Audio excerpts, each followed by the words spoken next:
Welcome back to my renovation here on Iris Street. My name's Adam, and during week 83, we don't actually spend any time in Broomfield because I'm out in Ireland for Charlie and Rachel's wedding. It's an absolute blast. Tyler and Amanda and I also have some time to do some sightseeing and touring, and at the very end, I get one more good trail run in. So let's check out that awesome wedding.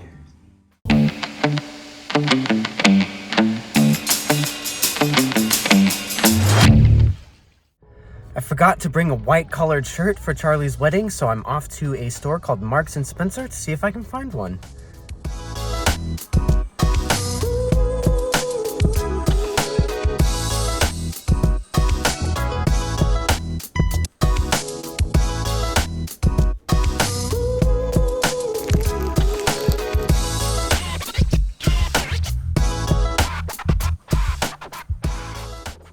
With my clothes sorted for the wedding, I had an hour to get a run in before Tyler and Amanda arrive at the airport.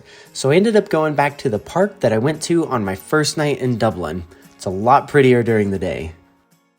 After picking up Tyler and Amanda from the airport, we head straight to the Guinness factory in Dublin. This is a really cool tour. It's self-guided, and Guinness has been around since 1759, and they've recently remodeled their tour. So you start on the first level, and it walks you through the process of the brewing, starting with the grains, the barley. Of course, beer needs grain. It also needs yeast. That's the second ingredient. And then after yeast, you need water, and they get theirs from the Wicklow Mountains, where I ran on Monday. The final ingredient for beer is hops. And of course, there can be other little ingredients, but those are the main four. They're very particular about their roasting. They roast that barley very, very hot. In fact, they roast it at 232 degrees Celsius, and any hotter, and that grain would be catching on fire. That's where Guinness gets its dark, dark color from. Guinness was actually the first beverage to nitrogenate its beers, and as a result, it's a lot smoother and creamier than carbonated beverages.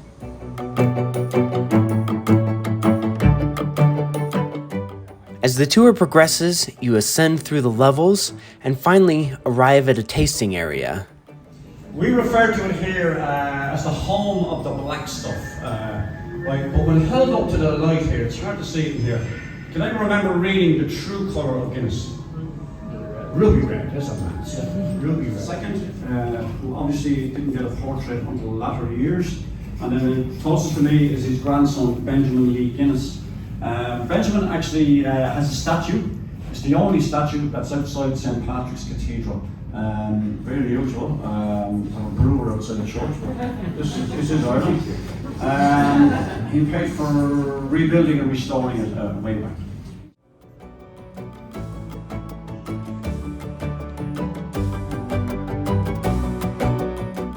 I've always enjoyed graphic design, so this part of the tour was really fun for me to see all of Guinness's different can designs throughout the years. Not only the style of cans, but the designs on the cans themselves. We were finally making it to the tasting portion of the tour. In this bar, you get a pint of Guinness and you can have your face printed on it. So, Tyler, Amanda, and I each got our face printed on a pint.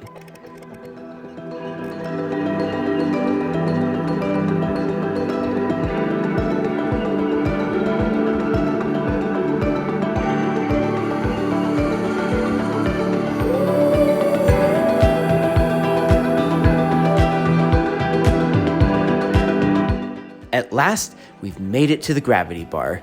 This is one of the highest points in the entire city of Dublin, and as such, is a great place to have one final pint and drink in the views. Heh, drink in the views.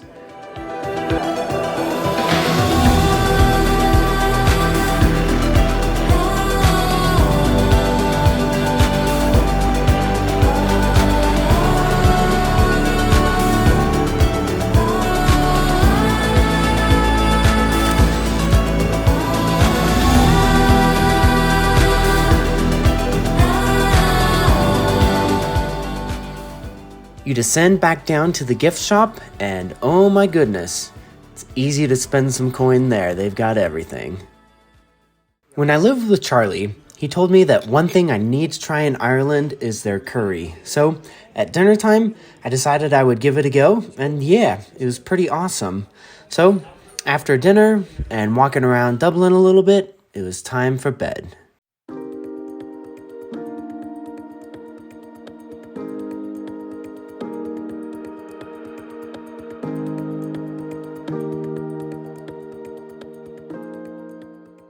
Thursday started out in Dublin, but quickly took us to the western coast to see the cliffs of Moher. Amanda had the foresight to book us tickets on a paddy wagon tour bus, which ended up being the right call. We got to take a day off of driving, sit back, let the coach driver just take us around the Irish countryside, tell us all kinds of interesting facts about Ireland, the people, its culture, and it was a great way to head out to the cliffs and just kind of have a nice relaxing tour day. So I'm not going to say too much here. Enjoy the countryside, enjoy the cliffs.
After a full 12 hours of bus touring, we were back in Dublin for a quick spot of dinner, and then, once again, calling it lights out. Ah, please, won't you tell me who is she? Woo! Ladies and gentlemen, have a great night. More music in a few minutes. Thank you. Woo! Thank you.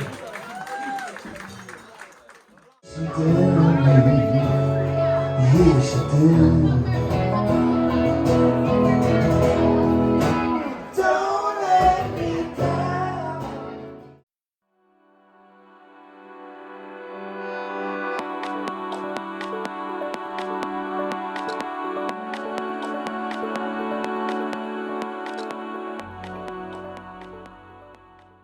This week was absolutely flying by. Before I knew it, it was Friday, which was the night of Charlie's stag party.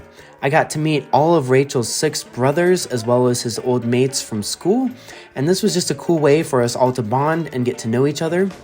We started the day off at the Courtlow shooting grounds, doing some .22 rifle as well as 12-gauge shotgun.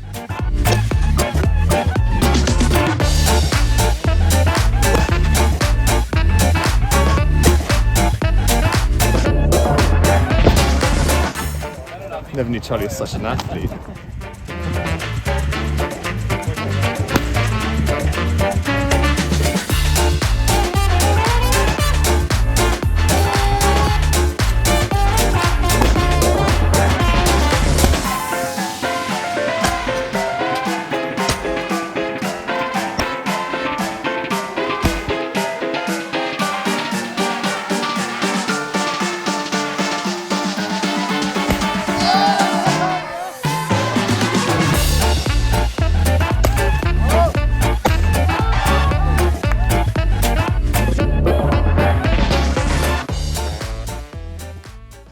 After a successful round of target shooting at the range, where I should point out no one shot their eye out, we headed up to Skerries on the eastern coast for some dinner, some drinks for Charlie, of course, and just some good time hanging out with the guys. Skerries is right on the harbor, and it's really, really pretty. We got to spend a lot of time outside, just enjoying the harbor, just having a few drinks, and really just getting to know each other, chatting, catching up. A lot of us had never met until this day, so it was actually a really, really fun time just getting to hang out. Shaun, right there, you can see, was Charlie's other groomsman in addition to myself, and he definitely made sure Charlie was not thirsty the entire night.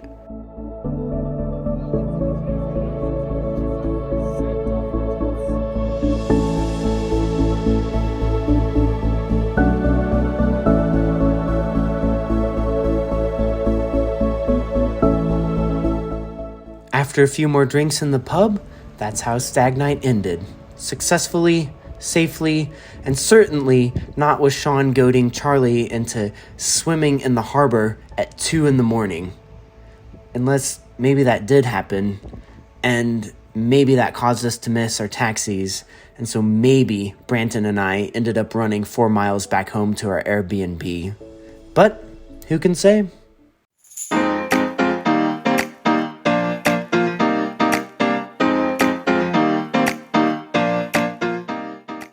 Just like that, it was the day before the wedding, and we had the rehearsal dinner here at Gartlan's pub in Kingscourt. This happens to be one of the oldest pubs in Ireland. It's over 300 years old, I believe. Tyler and Amanda were there. Everyone was there. We had a really nice time once again chatting with Charlie's old schoolmates, and this dinner was put on by Charlie's parents and his sister Maddie.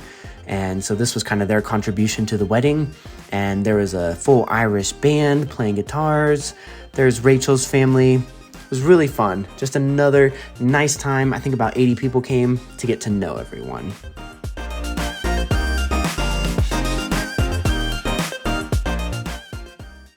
Can't believe it. It's the wedding day. And there the ring bearer is at Rachel's family's house with all of Rachel's brothers. And so this is a day of pictures, people, Charlie and Rachel getting married, and a lot of celebrating.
I'd be remiss if I didn't give a shout out to Anthony here.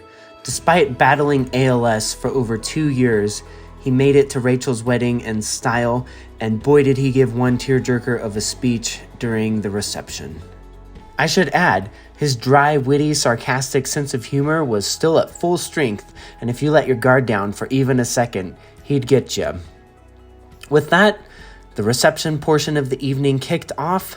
Dinner was amazing, and after some speeches, some cake cutting, and a quick change of the room, it was time to dance the night away.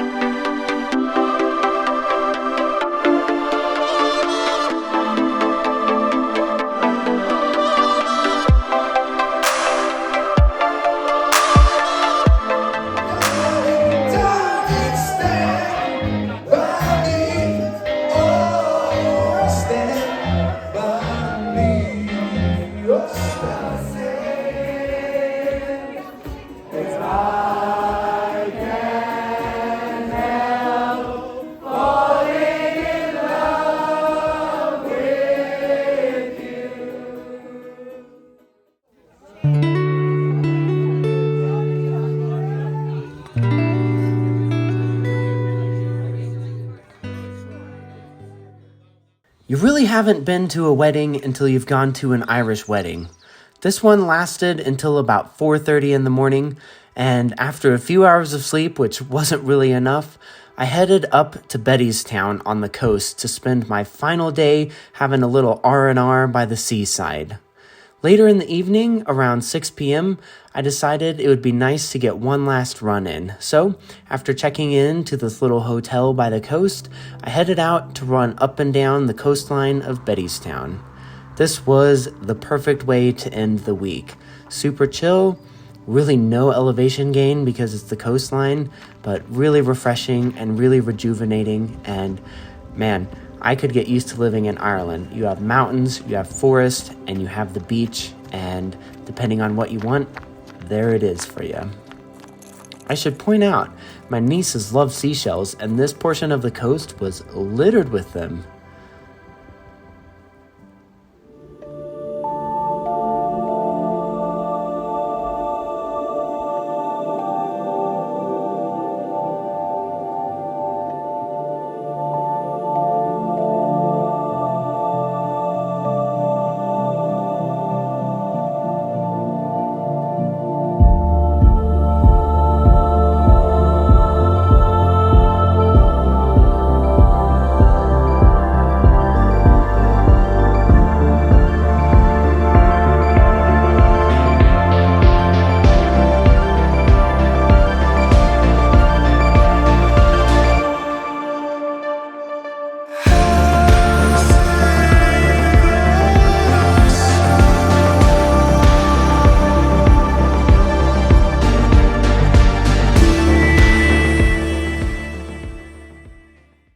I ended the day by heading into town to get a kebab for dinner, and with that, it was heading back home to get as much sleep as I could before jumping on a plane to head back to Denver first thing in the morning.